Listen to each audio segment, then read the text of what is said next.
Hello students, आज हम start करेंगे numericals of the I defects, जिसमें हमने प्रीवियस क्लास में ये बात कर ली थी कि मायोपिया और हाइपरमेट्रोपिया के जब न्यूमेरिकल सॉल्व करने हैं तो उस केस में जो यू होगा वो इन्फिनिटी हमें लेना है, क्योंकि मायोपिया है इट मीन्स इस पर्सन को जो दूर का डिस्टेंस का है वो दिखाई नहीं दे रहा ऑब्जेक्ट।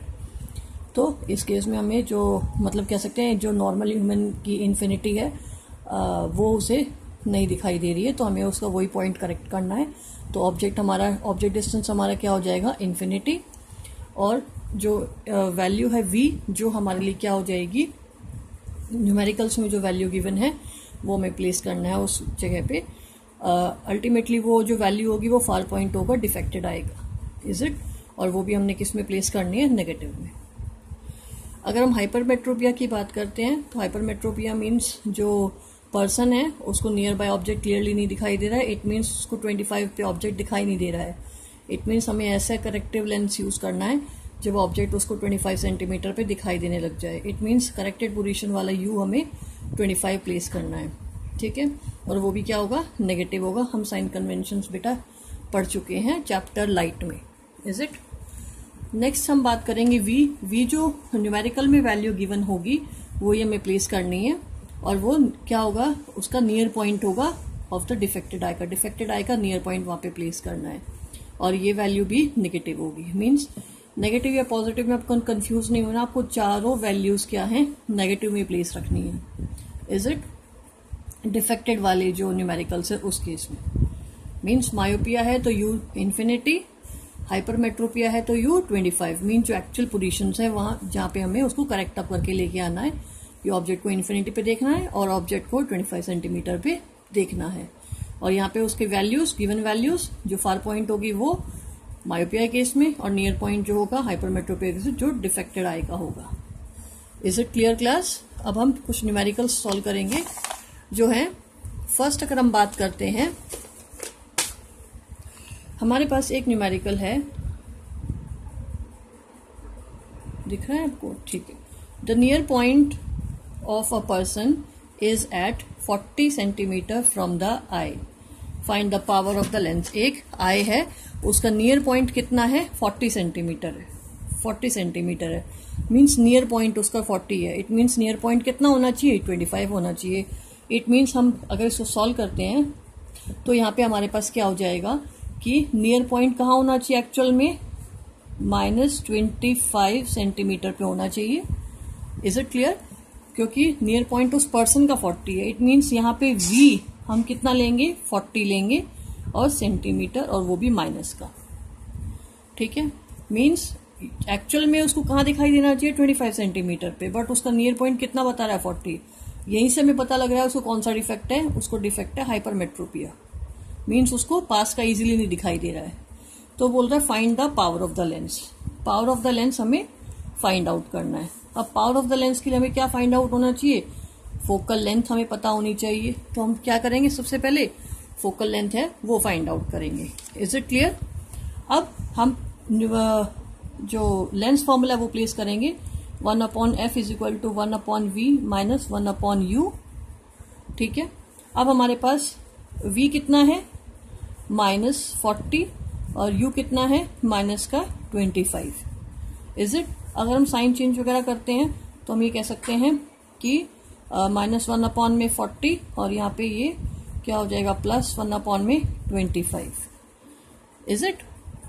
अब इसको अगर हम सॉल्व करते हैं तो इसका एलसीएम वगैरह लेते हैं तो अल्टीमेटली कितना आएगा, 40 और 25 का एलसीएम लेते हैं तो हमारे पास हो जाएगा अप्रॉक्स 200, और यहाँ पे हमारे पास वैल्यू हो जाएगी माइनस कितना हो जाएगा, ये तो अपने आपके पास आ जाएगा 5, और यहाँ पे प्लस, और ये कितने पे जाएगा, अराउंड 8 पे, ठीक है।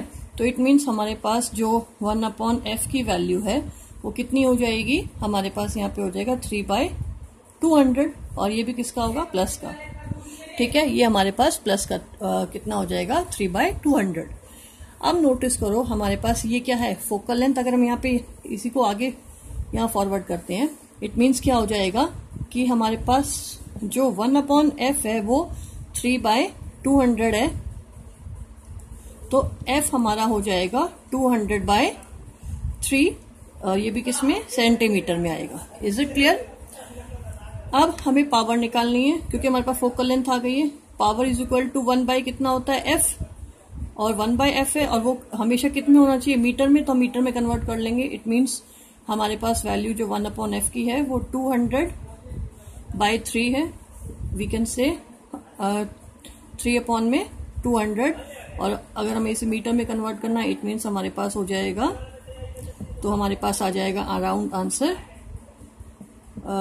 1.5D, और वो भी किसका, पॉजिटिव का। अब आंसर अगर हमारा power is equal to 1.5D आ रहा है, अब इसका मतलब क्या है, इसका मतलब क्या है, प्लस इंडिकेट कर रहा है, हमने पहले भी लेंस वाले चैप्टर में डिस्कस किया था, जो प्लस इंडिकेट करता है लेंस कॉन्वेक्स, ठीक है, कॉन्वेक्स लेंस यहाँ पे यूज होगा, जिसकी पावर क्या होगी, 1.5D। इट मीन्स अगर हमें इस पर्सन को क्लियरली ऑब्जेक्ट को सी कराना है एट 25 सेंटीमीटर, तो उसको पावर ऑफ जो हमारे पास क्या कह सकते हैं, लेंस जो प्रोवाइड करना है वो कॉन्वेक्स प्रोवाइड करना है, क्योंकि उसकी कन्वर्जिंग पावर है वो इंक्रीज करानी है, ताकि जो इमेज है वो कहाँ पे बन सके, रेटिना पे बन सके, क्योंकि इस केस में हाइपरमेट्रोपिया है तो इमेज कहाँ बन रही है, behind the retina. Is it clear?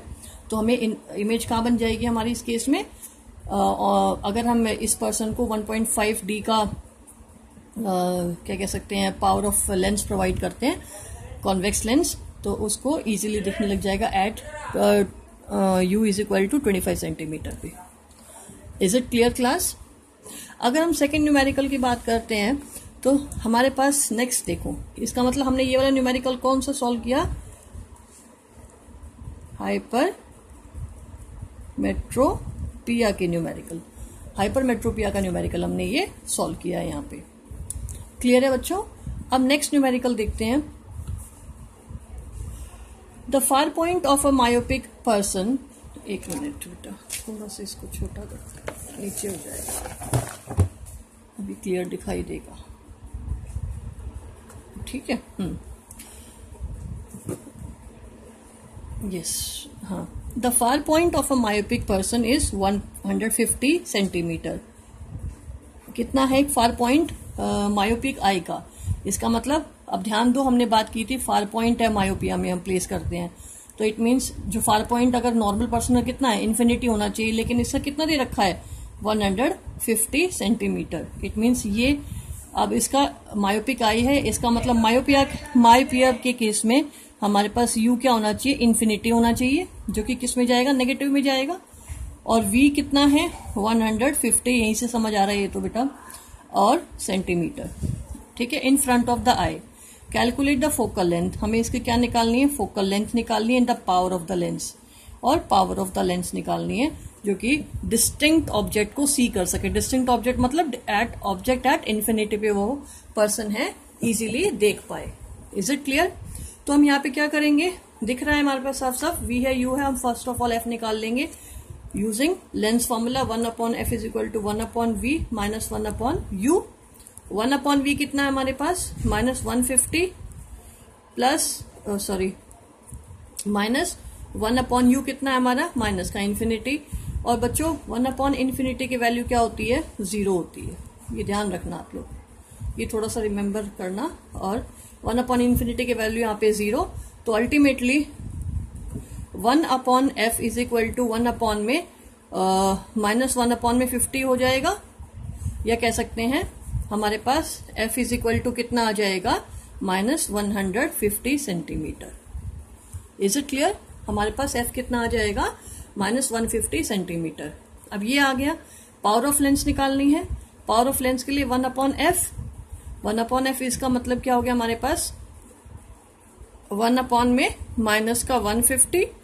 Is it clear?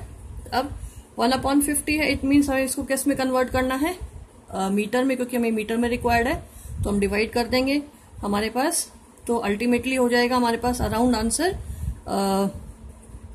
10/15 minus is equal to around 0.67D, और वो किसका, माइनस का, क्योंकि माइनस का सिंबल है।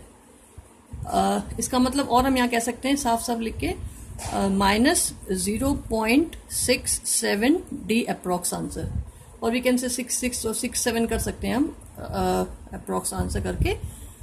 क्लियर है? अब यहां से हमें देखने पे क्या मिलता है कि फोकल लेंथ कितनी है, ऑब्जेक्ट जो फोकल लेंथ कितनी है यहाँ पे इस आई की, वो कितनी है -150 सेंटीमीटर, और पावर ऑफ लेंस जो रिक्वायर्ड होगी to see it at infinity, तो वो हमारे पास कितना हो जाएगा -0.67 डी। डी मतलब डायोप्टर पावर हो जाएगी इसकी।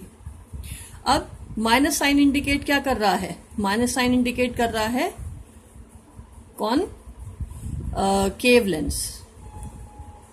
कॉनकेव लेंस यहां पे हम यूज करेंगे, कॉनकेव लेंस यूज करेंगे 0.67 डी का। अब नोटिस करो, जिसको भी ऐसे डिफेक्ट, मेजरली जो स्टूडेंट्स होते हैं उनको यही डिफेक्ट होता है, कौन सा? मायोपिया, जिनको दूर का नहीं दिखाई देता, ठीक है। और उनको कौन सा लेंस यूज करवाया जाता है? Concave lens. अब इस केस में कॉनकेव क्यों यूज करा रहे हैं? हमने डिस्कस किया था कॉनकेव लेंस डाइवर्जिंग लेंस होता है, क्योंकि मायोपिया है तो मायोपिया में इमेज है रेटिना से पहले बन जाती है, in front of the retina बनती है, और हमें इमेज कहाँ देखनी है, कहाँ पे बननी चाहिए अगर हमें क्लियर देखना है तो एट रेटिना पे, क्योंकि ऑब्जेक्ट कहाँ रखा हुआ है? इन्फिनिटी पे। तो हमें रेटिना पे इमेज फॉर्मेशन करनी है, तो हमें लाइट जो आई है उसके अंदर जो उसका कह सकते हैं कन्वर्जिंग पावर है उसको डिक्रीज करना पड़ेगा, क्योंकि लाइट रेज पहले ही कन्वर्ज हो रही है रेटिना से पहले ही। तो हमें कहाँ पे कन्वर्ज करानी है? रेटिना पे, और उसके लिए हमें डाइवर्जिंग लेंस की रिक्वायरमेंट होगी, और डाइवर्जिंग लेंस यहाँ पे कौन सा यूज करेंगे? Concave lens. Is it clear class? Next अगर हम बात करते हैं थर्ड न्यूमेरिकल, देखो यहाँ पे दिखाई दे रहा है, ठीक है। Yes, the near point of a hypermetropic eye is 1 metre. The near point of a hypermetropic eye is 1 metre. Hypermetropia है, हम U और V ध्यान देना है हमें। हाइपरमेट्रोपिया इट मीन्स उसको पास का दिखाई नहीं दे रहा, तो कितने पे नहीं दिखाई दे रहा? 25 सेंटीमीटर पे, और वो भी हम किस में लगाएंगे? माइनस में। और उस हाइपरमेट्रोपिया नियर, और यहाँ पे V हम क्या रखते हैं? Near point. अगर हाइपरमेट्रोपिया है तो नियर पॉइंट, अगर मायोपिया होता तो फार पॉइंट रखते, लेकिन हाइपरमेट्रोपिया है तो वहां पे हमारा कितना है? 1 मीटर। 1 मीटर अप्रोक्स हम कह सकते हैं 100 सेंटीमीटर। Is it class? अब उस केस में अगर हम आगे बात करें तो हम जैसे हमारे पास U आ गया, V आ गया, अब उस केस में हमें क्या निकालना है? यहाँ पे हमें निकालना है F निकालना है। F हमें यहाँ फाइंड आउट जब करना है अल्टीमेटली, क्योंकि पावर हमें फाइंड आउट करनी है, क्योंकि उसने बोला power of the lens find out करो। तो हम क्या करेंगे? वही लेंस फॉर्मूला यूज करेंगे, 1/f इज इक्वल टू 1 में v माइनस 1 में u। Is it clear? और यहाँ पे ये भी माइनस का ही रखेंगे बच्चों, क्योंकि सारी वैल्यूज माइनस में रखनी है हमने, ठीक है। अब यहाँ पे हम क्या करेंगे? 1 मिनट। अब यहाँ पे हमारे पास कितना है? 1/v कितना गिवन है? -100। हमारे पास u कितना गिवन है? -25 सेंटीमीटर। Is it clear? अब नोटिस करो, हम इसको चेंज कर लेते हैं। इट मीन्स हमारे पास क्या हो गया? -1/100, और ये हमारा +1/25। अल्टीमेटली हम दोनों का एलसीएम प्रोवाइड करते हैं। एलसीएम हमारे पास हो जाएगा अराउंड 100, और यहाँ पे हमारे पास हो गया -1, और ये हमारे पास हो गया +4, तो 4 है ना। तो यहाँ पे हमारा आंसर आ जाएगा around +3 centimetre. Is it? It means यहाँ पे हमारा 1/f कितना आ चुका है? +3/100 सेंटीमीटर। और we can say focal length है, focal length is equal to 100/3 centimetre, ठीक है। अब हमें पावर ऑफ लेंस निकालनी है। Power is equal to 1/f बच्चे, और f भी किसमें निकालना है? मीटर में रखना है। Power is equal to 1/f, और वो भी किसमें? मीटर में। इट मीन्स हमारे पास 1/f, f कितना है हमारे पास यहाँ पे? 100/3, और वी कैन से 3/100 100 और हमें मीटर में कन्वर्ट करना, इट मीन्स, ठीक है, तो हमारे पास कितना आ गया ये 3, वो भी किसका, प्लस का, और ये हमारा हो गया डायोप्टर। इसका मतलब power is equal to +3 dioptre, हमारी पावर आ गई। प्लस इंडिकेट क्या कर रहा है, कौन सा लेंस है, कॉन्वेक्स लेंस है, और 3 मतलब 3D मतलब उसकी पावर डायोप्टर में। इट मीन्स हमें न्यूमेरिकल से क्लियर है कि जो हाइपरमेट्रोपिक आई है अगर उसको कहाँ देखना है, 25 सेंटीमीटर पे देखना है, तो 25 सेंटीमीटर पे देखना, तो उसके लिए पावर ऑफ लेंस कितनी लगेगी, +3D। आप नोटिस करना, इससे हम आंसर भी चेक कर सकते हैं। ध्यान रखने वाली बात क्या, हाइपरमेट्रोपिक आई है तो उस केस में पावर प्लस में ही निकलनी चाहिए, फोकल लेंथ प्लस में ही निकलनी चाहिए। अगर नेगेटिव में निकल रही है, इट मीन्स आप न्यूमेरिकली कहीं गलत कर रहे हो, साइन में कहीं आपकी मिस्टेक्स हैं, उसको आप चेक कर सकते हो। क्योंकि हाइपरमेट्रोपिया कौन सा लेंस यूज होगा, आपका कॉन्वेक्स लेंस, और कॉन्वेक्स लेंस की वैल्यू किस में आती है, पॉजिटिव में। ये हम लेंस वाले चैप्टर में, लाइट वाले चैप्टर में बात कर चुके हैं, ठीक है। तो वही हम इसको चेक करने का तरीका भी है कि हम आंसर कैसे करेक्ट अप कर सकते हैं अपना। क्लियर है class.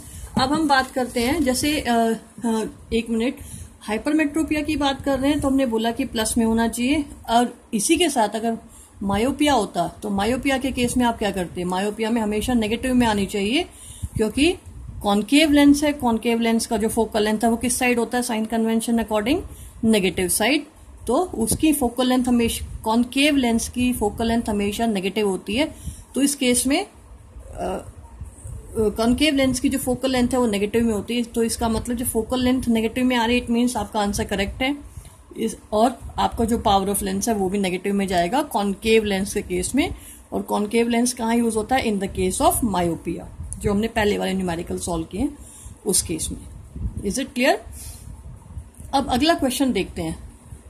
A person wears glasses of power -2.5D। अब न्यूमेरिकल थोड़ा ट्विस्टेड है बेटा, तो देखना कि एक पर्सन है वो वियर करता है कितने पावर के ग्लास, क्यों रहा है आज, हाँ, तो वो कितने पावर के जो ग्लासेस यूज कर रहा है, वो यूज कर रहा है -2.5D।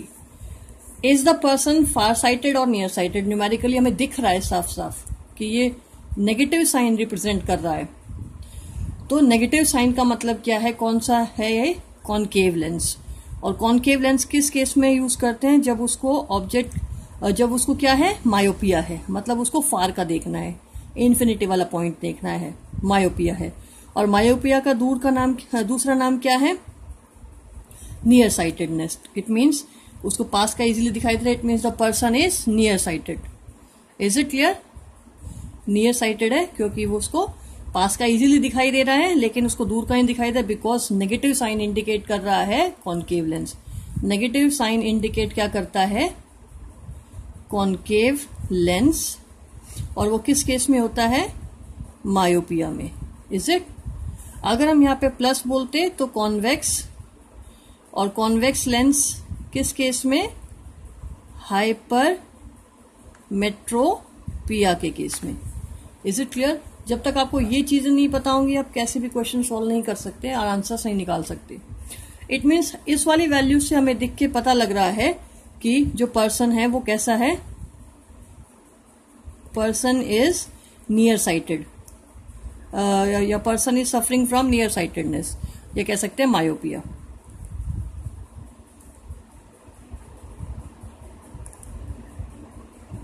और वी कैन से मायोपिया।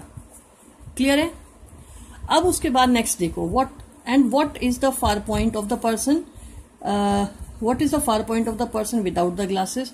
अब उसका फार पॉइंट फाइंड आउट करना है। फार पॉइंट मतलब हमें क्या निकालना पड़ेगा, उसका वी निकालना पड़ेगा। क्योंकि अब नोटिस करो, अगर यू और वी की बात करते थे, यू की बात कर रहे हैं, इट मीन्स पर्सन क्या है, मायो, उसको कहाँ का देखना है, अल्टीमेटली इन्फिनिटी पे देखना है, इन्फिनिटी पे उसको देखना है। इट मीन्स इन्फिनिटी पे अगर हमें देख रहा है तो इसका मतलब हमारे पास क्या हो जाएगा, यू इसका इन्फिनिटी पे हो जाएगा। इन्फिनिटी सेंटीमीटर प्लेस करो, रहने दो। यू उसका इन्फिनिटी पे हमें देखना है, वी हमें निकालना है बच्चे। Is it clear. यहाँ पे वी निकालना है, क्या निकालना है, क्योंकि फार पॉइंट निकालना है। फार पॉइंट यहाँ पे फाइंड आउट करना है। ये बोल रहा है ना फार पॉइंट फाइंड आउट करो। इट मीन्स अब हमारे पावर गिवन है, वी हमें निकालना है, यू हमें पता है इन्फिनिटी होता है, ठीक है। तो उस केस में हमें पावर से न्यूमेरिकल सॉल्व करना स्टार्ट करना पड़ेगा। Power is equal to 1/f होता है बच्चों। तो इट मीन्स हमारे पास क्या हो जाएगा, अगर हम तो इसको सॉल्व कर लेते हैं तो f निकालना है तो 1/p हो सकता है, और 1 कितना p है, माइनस का 2.5। इज इट क्लियर, माइनस का 2.5 है। इट मीन्स अगर हम इसको कन्वर्ट कर लेंगे तो ये किस में होगा, पावर है तो फोकल लेंथ हमें इस केस में तो मीटर में निकलेगी, तो वो अराउंड कितनी निकल जाएगी हमारे पास, माइनस की 2 में, ये कह सकते हैं 2/5 हो जाएगी, ठीक है। अगर आप इसको सॉल्व करना चाहो तो आप कर भी सकते हो इजीली। अल्टीमेटली क्या है कि हमारे पास, अगर आप इसको ऐसे डायरेक्ट ना करना चाहो तो सॉल्व भी कर सकते हो। जैसे 1/आपका 2.5 है, तो सॉल्व किया, सॉल्व करने पे हमारे पास आ गया अराउंड 4, ठीक है। तो और इसको हमने किसको, ये हमारे किस में आ गया, मीटर में। आप ऐसे लिखो चाहे ऐसे लिखो, आपकी मर्जी है, ठीक है। अल्टीमेटली हमारे पास ये कितना आ गया, सॉल्व करेंगे तो अभी मीटर में है तो हमारे पास 0.4 आ गया। ये तो रफ किया था हमने यहाँ, ठीक है। अब 4 यहाँ पे हमारे पास आ गया, और अल्टीमेटली किस में है, मीटर में। बट फोकल लेंथ जब हमें न्यूमेरिकल ऐसे सॉल्व करना है तो उसमें किस में चाहिएगी, सेंटीमीटर में।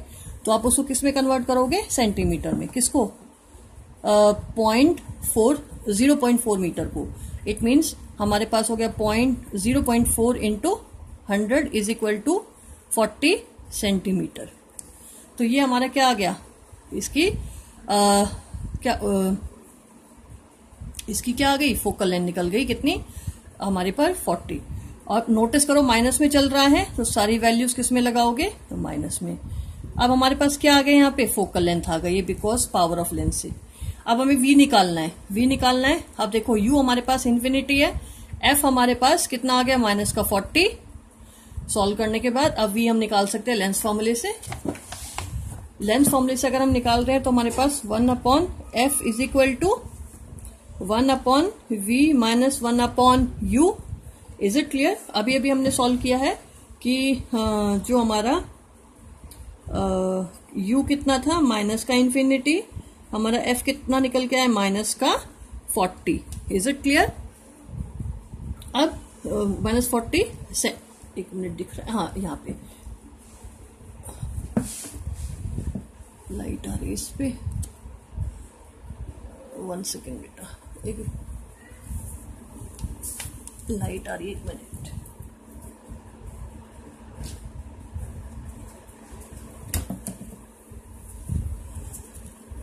यस क्लास,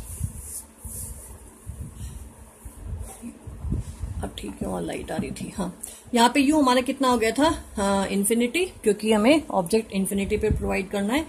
एफ हमारे पास 40 हो चुका है, तो हमें क्या निकालना पड़ेगा, हमें निकालना पड़ेगा वी। वी हमें फाइंड आउट करना है।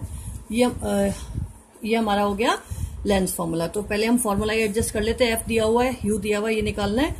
इट मीन्स हम क्या कर लेते हैं, 1/v is equal to 1/f plus 1 में u शिफ्ट हो सकता है, ये तो आपको आता है, आप मैथ्स करते हो, शिफ्ट कर लिया हमने इसको, ठीक है। अब हमारे पास क्या है वैल्यू, 1/f कितना दिया हुआ है, माइनस का 40, और उसके बाद हमारे पास प्लस 1/u कितना है, इन्फिनिटी।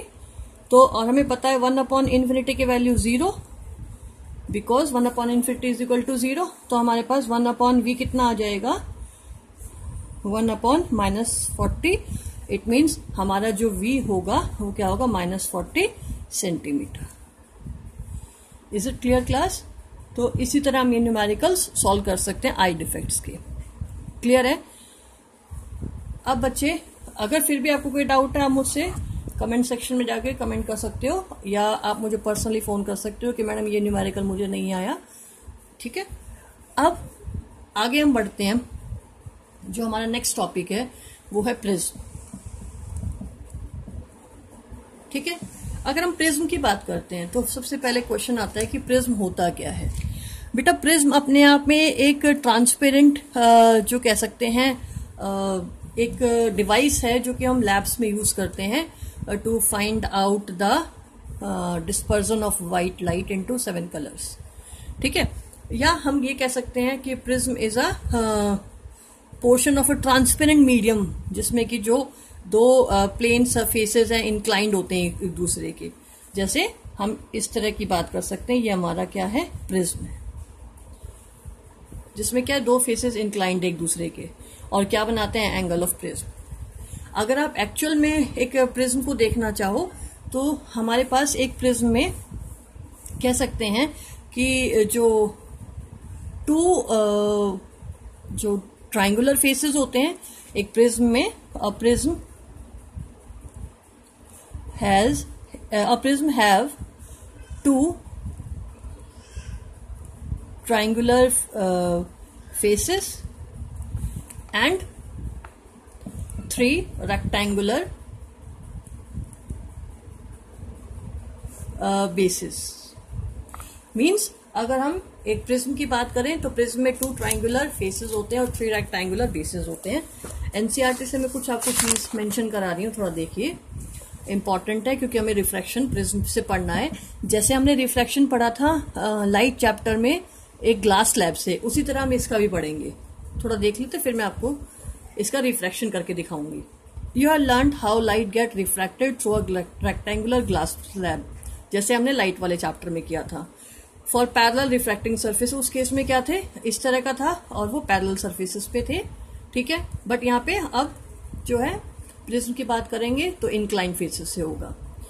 ठीक है, for parallel refracting surfaces as in a glass slab the emergent ray is parallel to the incident ray. ये हमने डिस्कस कर लिया था और इसको सॉल्व भी किया था, डिराइव भी किया था। However it is slightly displaced laterally, but वो थोड़ी सी लेटरली डिस्प्लेसमेंट उसके अंदर हुआ था। ठीक है, उसके बाद how would light get refracted through a transparent prism. अब हमें ट्रांसपेरेंट प्रिज्म से क्या फाइंड आउट करना है, refraction. Consider a triangular glass prism.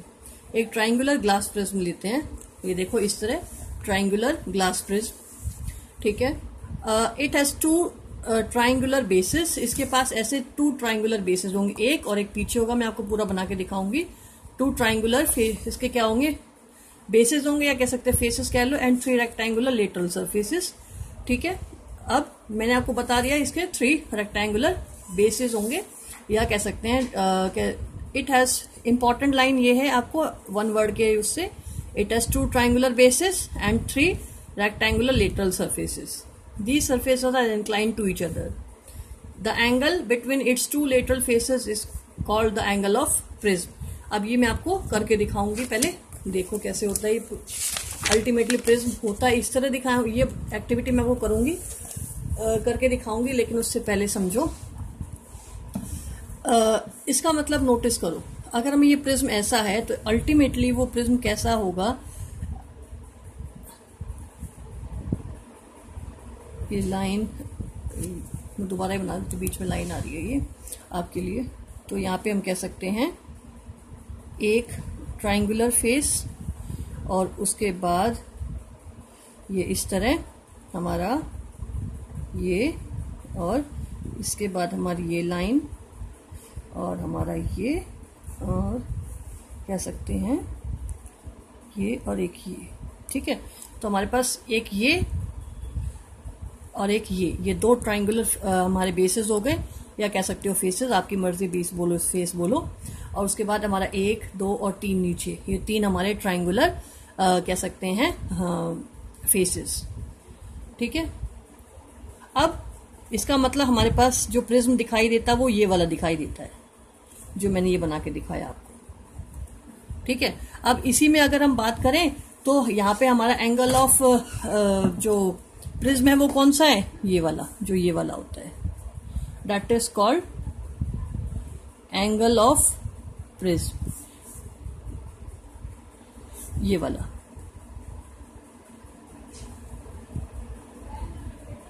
ये सॉरी दिख रहा है, हाँ, ये एंगल ऑफ प्रिज्म। ठीक है, ये वाला जो मैं आपको बना के दिखा रही हूं।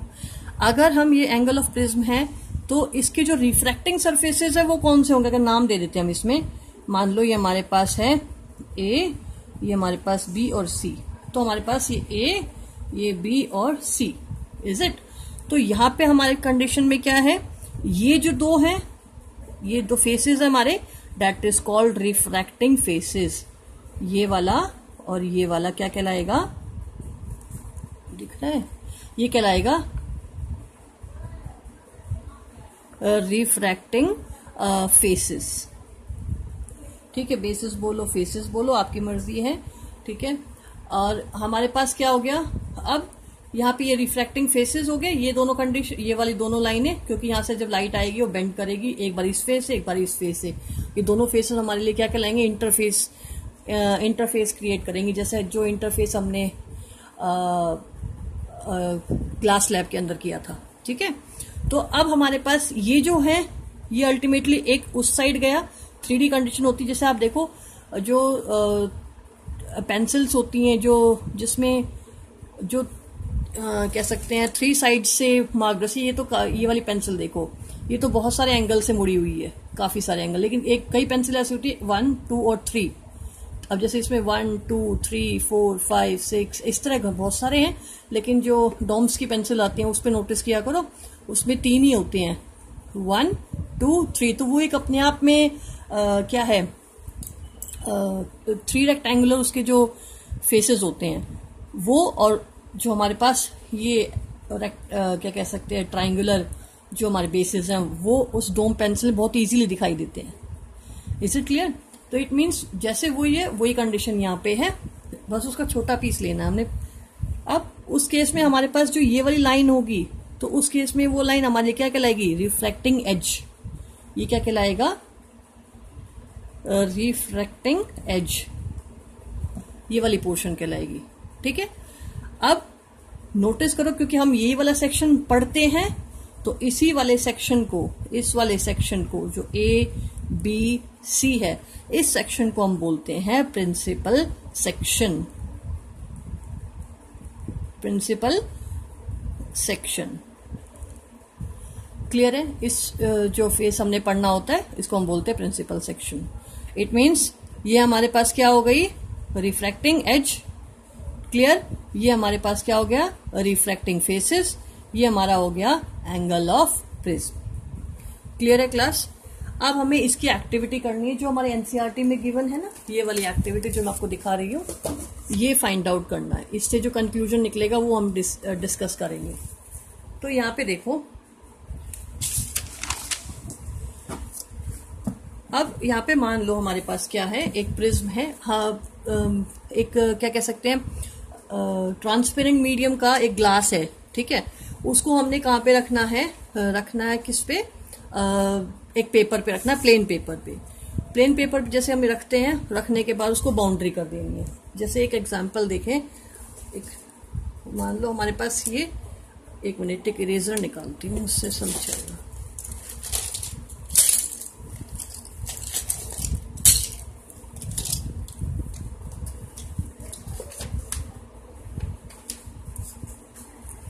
जैसे ये है, मान लो अब इसको अगर हम ट्रायंगुलर फेस में काट दें तो उसको ऐसे रखें और उसको बाउंड्री कर दें, ऐसे रख के। तो ऐसी केस में हम क्या करेंगे, एक प्रिज्म लेंगे और उस प्रिज्म को हम क्या करेंगे, रखेंगे, और रखने के बाद उसको बाउंड्री से बाउंड कर देंगे। तो अगर बाउंड्री से बाउंड करने के बाद हमारे पास इस तरह की बाउंड्री क्रिएट हो जाएगी एक प्रिज्म की। अब हम क्या करेंगे, और सबसे पहली बात, जो ड्राइंग बोर्ड होगा उस पे व्हाइट पेपर लगाएंगे, उसके कोनों में क्या लगा देंगे, पिंस लगा देंगे, ड्राइंग पिंस, ताकि वो पेपर हिले नहीं। फिर हमने प्रिज्म रखना है, प्रिज्म की बाउंड्री करनी है, और बाउंड्री इसलिए करते ताकि प्रिज्म सरक के तो वापस हम वहीं प्लेस कर पाए। अब क्या होगा, 2 ऑल पिंस लेनी है बच्चे, 2 ऑल पिंस हमने इंटरफेस पे रखनी है। देखो हमारे पास क्या था, एक ये फेस था ए बी और एक सी। एक फेस हमारा ए बी होगा, एक फेस हमारा ए सी होगा, रिफ्रैक्शन जो हम जहां से होगा लाइट का। तो हम फेस ए बी की बात करते हैं। फेस ए बी की बात करते हैं तो हमने क्या किया, 2 पिंस लगाई एक दूसरे के एडजेसेंट, ठीक है, जहां से लाइट आनी है। तो वो दोनों पिंस क्या रिप्रेजेंट कर रही है, इंसिडेंट लाइट को, मतलब कह सकते हैं इंसिडेंट लाइट वहां से पास आउट होगी उस ऑब्जेक्ट की। ठीक है, अब वो 2 पिन लगाई। अब हमने क्या करना है, अब ये तो हमने ए बी फेस पे लगाए और दोनों एक दूसरे के बिल्कुल ना ज़्यादा दूर ना ज़्यादा पास इस तरह प्लेस करनी है। ऐसे वन पिन और दूसरी पिन ऐसे मार्क उसको लगा देनी है, अटैच कर देनी है। अब हम इस साइड आएंगे, इस वाले फेस पे, एसी वाले फेस पे, और इस एसी वाले फेस हम देखेंगे और यहाँ पे पिन इस तरह लगाएंगे तो कि वो एक दूसरे को ओवरलैप कर रही होंगी, कि भाई चारों पिन हमें एक ही लाइन में दिखाई दे।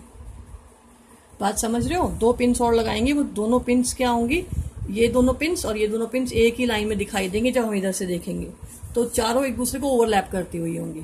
अब हम क्या करेंगे, पिन्स को निकाल देंगे, प्रिज्म को हटा देंगे। जहाँ पे पिन्स के निशान है वहां पे हम मार्क कर देंगे, ठीक है। अब वहां पे उस केस में हमारे पास जब हम पहली बात करते तो ये जो रे है इसको हम ज्वाइन कर देंगे प्रिज्म के साथ, ठीक है, क्योंकि ये लाइट किसको रिप्रेजेंट कर रहा है, यहाँ से इंसिडेंट रे ऑफ लाइट को। यहाँ पे इंसिडेंट रे ऑफ लाइट को नाम दे देते हैं, क्या पी क्यू नाम दे दें, ठीक है। पी क्यू हमारी इंसिडेंट रे ऑफ लाइट हो गई, पी क्यू हमारी इंसिडेंट रे ऑफ लाइट होगी, ठीक है। जो कहाँ कट कर रही है एट पॉइंट हम मेंशन कर सकते हैं बाद में।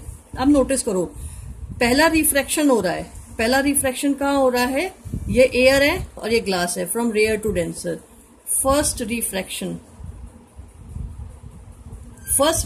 कहां से हो रहा है, from air to glass slab, तो sorry glass prism. It means from rarer और we can say rarer to denser. और हम पढ़ चुके हैं जब rare to denser light move करती है वो। अब इसका नॉर्मल खींच लेते हैं एक बार, स्केल के हेल्प से करना आप ये सारे काम।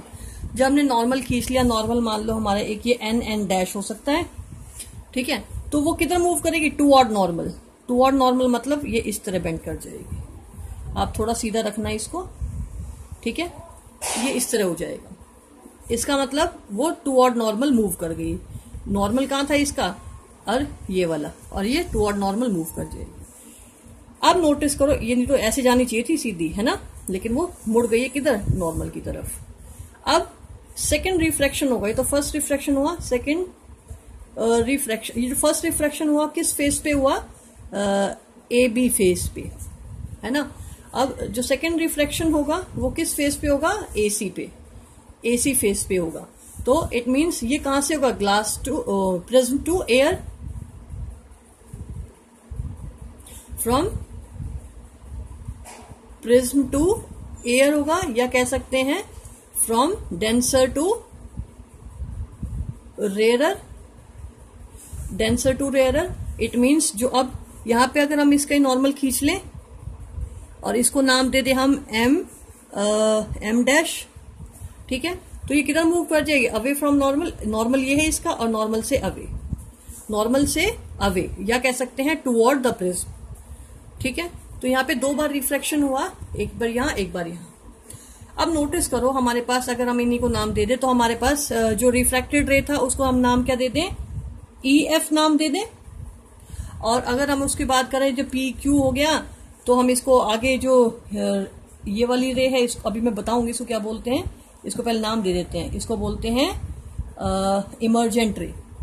तो हमारे पास क्या हो गया, एक इंसिडेंट रे PQ, रिफ्रैक्टेड रे EF, और उसके बाद हम बात करेंगे इमर्जेंट रे हमारे पास ये कह सकते हैं FS, ठीक है, या हम कह सकते हैं RS, बट यहां से मेंशन कराएंगे तो हम यहां से मेंशन कर सकते हैं।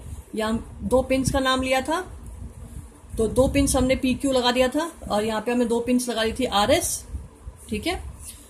तो इंसिडेंट रे देखो कौन सी होगी, PE, तो हमने PQ नहीं देंगे क्योंकि यहाँ प्रिज्म से देंगे ना, तो हमारे क्योंकि ये तो पिंस के नाम थे P और Q।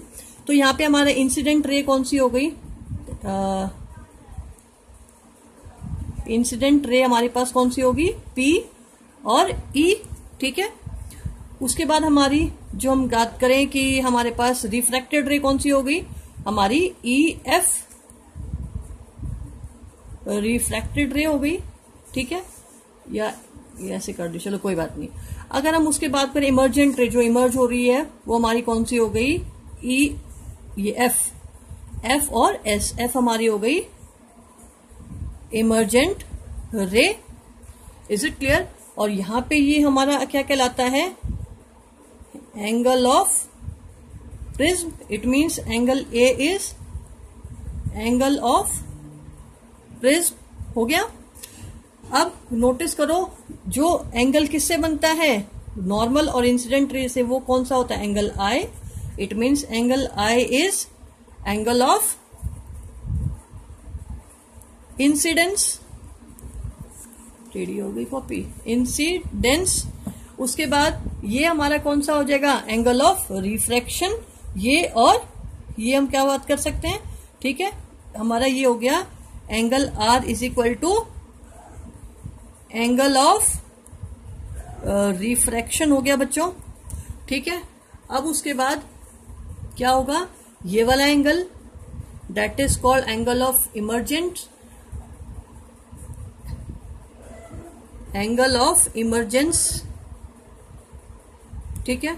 और नोटिस करो अगर हम इसी इंसिडेंट लाइट को एक्सटेंड करते और इसी इमर्जेंट रे को बैकवर्ड एक्सटेंड करते, तो जहां ये मीटअप कर रही है और जो एंगल बना रही हैं, जहां ये मीटअप कर रही हैं और एक एंगल फॉर्मेशन कर रही है, इट मीन्स एक लाइट रे अपने पाथ से कितना डिफ्लेक्ट हुई है, कितना डेविएट हुई है, that angle is called angle of deviation.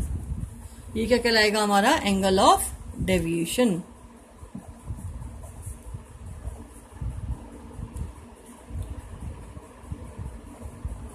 Angle of deviation.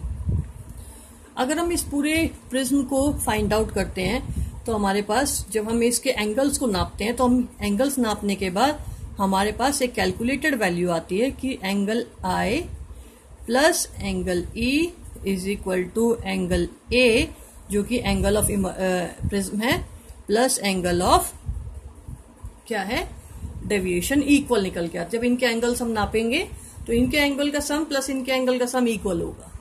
Is it clear. तो ये हमने देखा कि एक रे ऑफ लाइट जब एक प्रिज्म पे पड़ती है तो कितना रिफ्रैक्ट होती है, ठीक है, और कितना अपने पाथ से डेविएट होती है. यहां से अगर ये सीधी पास आउट हो रही है तो नोटिस करो ये सीधी होनी चाहिए, लेकिन वो कितनी डेविएट हो चुकी है, इतनी डेविएट हो चुकी है, ये इतनी डेविएट हो चुकी है. तो that is called angle of deviation.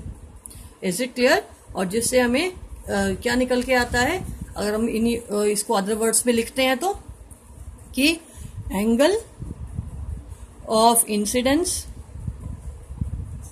Plus angle of emergence is equal to किसके, angle of prism plus angle of deviation. Is it clear class. तो यहां से हम ये फाइंड आउट कर पाते हैं कि जो हमारा angle I plus angle E है वो इक्वल होगा angle A plus angle D के. क्लियर है. तो यहाँ पे हमने फाइंड आउट किया dispersion of a single of a incident ray of light. Clear. अब क्लास जितना मैंने आपको पढ़ाया है अच्छे से डीप रीड करोगे, एनसीईआरटी रीड करोगे, एनसीईआरटी के हर एक एग्जाम्पल, हर एक जो ब्लू ऑरेंज ये जो येलो ब्लॉक्स होते हैं उनको भी रीड करोगे आप लोग. और उनको रीड करने के बाद आप लोग जो मैं आपको पीडीएफ प्रोवाइड कर रही हूँ उन पीडीएफ को आप नोटबुक में राइट डाउन करोगे. बहुत सारे बच्चे क्वेश्चंस कर रहे हैं कि मैम जो कुछ ही एनसीईआरटी क्वेश्चन मैंने दिए हैं वो करने हैं या और भी करने हैं. जो इम्पोर्टेंट होते हैं वो मैं आपको करवा रही हूँ बच्चे. तो आपको एज इट इज पीडीएफ में जितने क्वेश्चन गिवन है वो करोगे, प्लस जो एक्स्ट्रा क्वेश्चन जो भी बाकी के हैं क्वेश्चन वो मैं मेंशन कर देती हूँ आपको कि आपको ये अपने आप से होमवर्क में करने हैं. तो क्वेश्चन नंबर और पेज नंबर मैं उसमें ऐड कर देती हूँ, तो आपको उसी अकॉर्डिंग वो काम करना है बच्चे. और असाइनमेंट्स जिस बच्चे ने सबमिट नहीं किया है 10th मई से पहले आप सबमिट कर दोगे. Is it clear. और जो मैंने अभी डेरिवेशन समझाया है, जो मैंने न्यूमेरिकल्स समझाए हैं आई डिफेक्ट्स के, वो आप प्रैक्टिस करोगे. और आप लोग को फिर भी कुछ नहीं आता आप कमेंट सेक्शन में जाके ऐड कर सकते हो. और जो भी डाउट है अगर आप कमेंट सेक्शन में नहीं लिखना चाहते तो मुझे पर्सनली फ़ोन कर सकते हो, मैं आपके डाउट्स ज़रूर क्लियर करूंगी. Okay class. देन ओके बच्चे।